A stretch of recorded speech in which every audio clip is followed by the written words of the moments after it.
Salut à tous les collègues. Les amis, on se retrouve aujourd'hui pour le test d'une trottinette électrique. Comme vous le savez sur cette chaîne, nous sommes complètement objectifs lorsqu'on fait les essais. Comme ça, le potentiel acheteur sait à quoi s'en tenir. Donc ne bougez pas, installez-vous confortablement. Je vais aussi vous donner tout au long de cette vidéo, mais surtout sur la deuxième partie de celle-ci, les pour, les contre et les choses qui ne vont pas selon moi. Cette trottinette, la voici, c'est la Issinwheel GT2. Alors sur le papier, on a un moteur de 1200 watts à l'arrière, une vitesse débridable sur terrain privé jusqu'à 45 km/h, sinon elle arrive bridée à 25 pour être dans la réglementation française. Pour le débridage, on presse le frein gauche, on appuie 5 fois sur le bouton M, et là, la trottinette passe débridée. Pour la rebrider, c'est exactement la même manœuvre. Le slot de charge se trouve ici sur le côté de la trottinette, ce qui va permettre de recharger pour une durée d'environ 7 heures la batterie qu'on a ici dans le deck, batterie 48 volts, 15 ampères-heure. Dans la théorie et encore une fois sur la fiche technique, cette batterie va vous permettre de faire 60 km. 60 km, 15 ampères-heure, ça me paraît un peu beaucoup. Alors peut-être en roulant en mode éco, vraiment en faisant gaffe, bon peut-être, mais ça c'est des conditions qu'on n'utilise jamais vraiment. Hein. Roue 11 pouces, plutôt typée off-road, montée en chambre à air. La suspension que voici, alors sur la fiche technique, c'est pareil, il y a un peu des deux. Hein. Moi j'ai trouvé un endroit où ça marquait clairement suspension hydraulique. Alors là, on n'est pas du tout sur de la suspension hydraulique. Hein. À l'intérieur de ça, on a tout bêtement un ressort. Hein. C'est tout simplement un mâle et une femelle avec un ressort à l'intérieur. Le freinage à disque fonctionne plutôt bien. En revanche, pareil, sur la fiche technique, j'ai trouvé un endroit où c'était marqué frein hydraulique. Ben non, c'est pas du frein hydraulique. Là, on est sur du frein à câble, tout ce qu'il y a de plus basique. Et on est sur du freinage à disque. Alors, cela dit, ça fonctionne bien, mais c'est vrai que quand je vois marqué frein hydraulique d'un côté et puis frein à disque de l'autre, ça peut induire en erreur. Donc cette trottinette dispose d'un régulateur de vitesse et nous avons aussi une application dédiée Issinwheel. Alors cette trottinette peut convenir à des gabarits de 1,22 m à 2 mètres. Puisque l'avantage, c'est qu'on a une colonne qui est réglable en hauteur, donc ça c'est vraiment bien. Et vous avez aussi la sacoche ici, qui est fournie par Issinwheel. Le poids de la trottinette, alors pareil sur la fiche technique, j'ai trouvé deux poids. Bon, ça se joue à 2 kg près. J'en ai trouvé un qui me donne 22 et l'autre 24. Alors je ne me suis pas amusé à la peser. De toute façon, sur des gabarits comme ça, vous vous doutez bien que c'est pas une trottinette que vous allez embarquer sur le dos pour faire 6 étages. Hein. On est quand même sur une trottinette qui est relativement lourde. Hein. Comme toutes les trottinettes de ce gabarit. C'est pas du tout un reproche. Et forcément, avec des gabarits pareils, elle peut supporter un poids de pilote allant jusqu'à 150 kg, puisque voilà, c'est quand même costaud. Hein. On a des gros bras oscillants, voilà, on a quand même quelque chose de très robuste. Elle est à 548 €, sur lequel je dispose d'un code de réduc de 40 €. Donc ça fait une trottinette à 508 €. Alors c'est sûr qu'à ce prix-là, on n'a pas grand-chose non plus. Hein. Je dirais qu'à ce prix-là, vous avez quand même une trottinette qui a de la gueule, qui visiblement est costaud, avec des petites lacunes. On va y venir tout de suite après. Malgré tout, le rapport qualité-prix pour moi est correct, puisqu'à 500 €, encore une fois, vous avez rien. Sachez qu'elle est expédiée sous 3 jours et vous disposez d'une garantie fabricant de 2 ans. Donc comme d'habitude, test routier, là je pars, je ne l'ai pas essayé du tout. Donc je vais vraiment vous donner mon ressenti à froid. Et c'est parti. Alors là déjà, premier défaut, on a une latence entre le moment où on active la gâchette et le moment où elle part. Voilà, quand on active les gaz, il se passe une latence d'à peu près 1 seconde. C'est-à-dire que c'est pas du tout réactif. La suspension, on va dire que ça fait le taf sur l'arrière. À l'avant, on la ressent pas du tout à l'avant, vraiment. C'est assez rigide. On n'est pas du tout sur un truc très confortable. Bon, attention, hein, on a quand même des gros pneus qui font le boulot et qui sont là pour venir gommer un petit peu les aspérités de la route. Alors les pneus à crampons, ça on le sait, hein, lorsqu'on roule sur la route c'est un peu bruyant et ça vibre un peu. Le compteur est très joli, compteur multicouleur, très joli, il y a beaucoup d'informations dessus. En revanche, c'est pas super lisible. Hein. Au soleil, bon ouais, c'est lisible, mais bon, je pense qu'en plein cagnard, ça doit être un peu compliqué la lecture sur ce compteur. J'aurais bien aimé qu'il soit un petit peu plus lumineux. Un truc qui est pas mal, on a un indicateur sonore qui nous signale qu'on a oublié d'enlever le clignotant, donc ça c'est un bon point.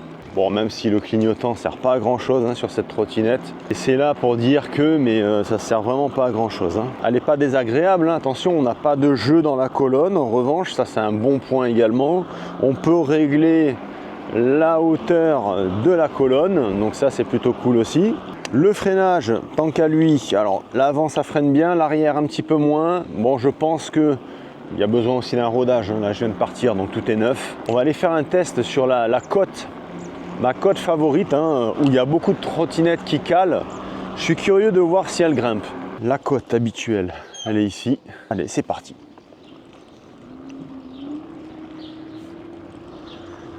Donc comme l'autre fois, hein, sans lancer la trotte. On va voir un peu ce que ça donne.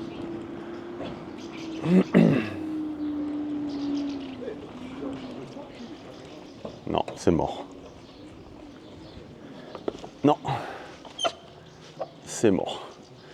Elle a calé, elle monte pas. C'était un petit peu mon ressenti au niveau du couple moteur. Alors c'est très étonnant parce que 1200 watts, logiquement, elle devrait grimper sans aucun problème. Alors les amis, je viens de m'apercevoir que sur le moteur, c'est marqué 1000 watts.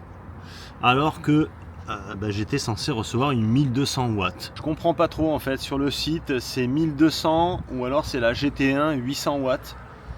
Et là sur le moteur c'est marqué 1200 watts crête peut-être. Alors que l'autre fois avec la 600 watts, on était monté sans problème. Alors ça c'est vrai que ce qui est plutôt rassurant, c'est qu'on a vraiment un deck en forme de cuvette complètement fermé. Donc ça c'est bien parce que c'est vrai qu'au niveau étanchéité, je pense qu'on est pas mal. On a un gros garde-boue bien recouvrant sur l'arrière, ce qui permettra de bloquer en fait les remontées d'eau dans le dos. Au niveau du grip, on voit que ça commence déjà à se faire gentiment la malle, hein, donc j'ai un peu des doutes sur la durée dans le temps de ce grip. L'étrier de frein, alors attention à ce que vous faites avec cette trottinette parce que je trouve qu'il est quand même relativement exposé. Hein. Bon après il faut juste faire attention à ce qu'on fait, hein. Voilà. Mais là si vous attrapez quelque chose, vous risquez effectivement d'abîmer l'étrier de frein. Et sur la partie avant c'est pareil, l'étrier de frein reste quand même assez exposé, un petit peu moins qu'à l'arrière, hein. Visiblement il est plus haut. Bon après je vous montre les choses que moi je constate sur elle, hein. Après est-ce que vous aurez les mêmes problèmes, je n'en sais rien, mais moi je trouve qu'il y a quand même pas mal de petites choses qui me chagrinent. Alors c'est surprenant parce que d'habitude avec Issin Wheel, j'ai jamais de problème. Là je trouve qu'il y a une accumulation de petites choses quand même pas terribles. Là clairement on voit qu'il y a un autocollant qui a été enlevé, hein, donc il nous reste les traces de colle, voilà. Alors, pourquoi il a été enlevé, j'en sais rien. Là, j'avais pas de bouchon. J'avais pas de bouchon.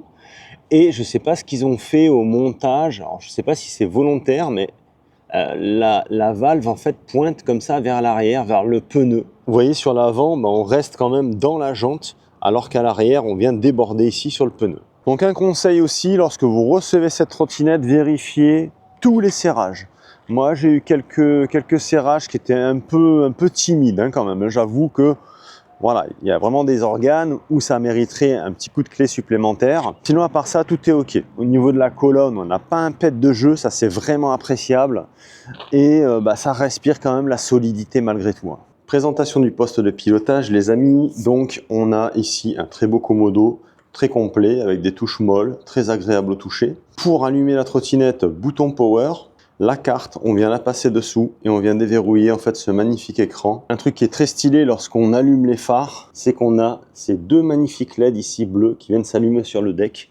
Et franchement, ça c'est quand même du plus bel effet. Au niveau du feu stop à l'arrière, c'est une lampe hein, qui vient clignoter lorsqu'on presse le frein. Sinon, c'est allumé en permanent. Et sur la partie éclairage à l'avant, ça éclaire très très bien. Là, on a 4 LED là-dedans. Ce type de phare, je connais.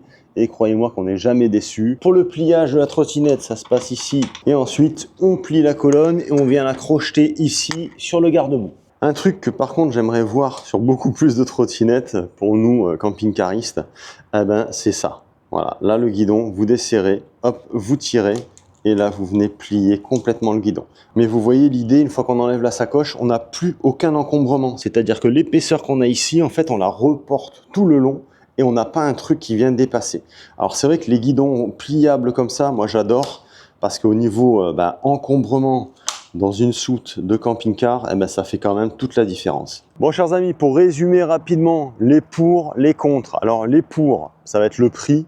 Globalement, le rapport qualité-prix est intéressant puisque cette trottinette est pas chère par rapport aux prestations qu'elle offre. Me concernant, je préfère mettre un peu plus cher et partir sur quelque chose d'un peu plus abouti. Petit bémol aussi pour moi, c'est le couple moteur que je trouve qui est quand même assez timide. Alors c'est très surprenant, je ne sais pas ce qui va pas sur cette trotte. Est-ce que c'est le contrôleur qui réagit comme ça? Je ne sais pas, mais il nous manque de la puissance sur cette trottinette. Et vraiment, ça se ressent clairement. Vous avez vu le test de la côte, elle n'est pas montée. La latence au niveau de l'accélérateur, je pense que c'est une habitude à avoir. Mais au premier abord comme ça, et sur un premier test, c'est quand même assez dérangeant. Cela dit, les amis, si vous avez un budget un peu serré, vous recherchez une trottinette avec un gros moteur, pas mal de puissance, puisque la puissance est là, c'est le couple qui nous manque. Voilà, la puissance, après, je pense qu'on est capable d'arriver à 40-45 km/h en fonction du poids du pilote. Donc, chers amis, si vous êtes intéressés, vous avez tous les éléments. Vous savez à quoi vous en tenir. Forcément, encore une fois, sur un budget pareil, il faut savoir faire des concessions. Et là, forcément, il y a quelques concessions à faire. Allez, je vous dis à très bientôt pour une prochaine vidéo. Portez-vous bien les amis, pensez à vous abonner à cette chaîne YouTube et je vous embrasse. Ciao.